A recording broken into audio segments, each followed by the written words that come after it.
Aksidenteng naupuan ni Adrian yung chair na punong-puno ng glue. Halos hindi makahinga sa nerbiyos si Michelle dahil siya ang dahilan kung bakit nagkaroon ng glue dun sa upuan ni Adrian. Si Adrian kasi yung heartthrob na transferee sa school nila. Pero aksidente itong nakaupo sa chair na maraming glue. Kinakabahan na si Michelle dahil paano tatayo si Adrian noon hanggang sa tinawag na nga ito ng teacher para magpakilala.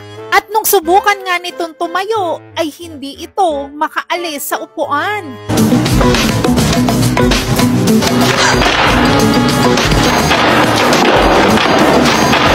Pilit na hinahatak ni Adrian ang sarili niya papalayo sa upuan para makatayo siya pero wala pa rin.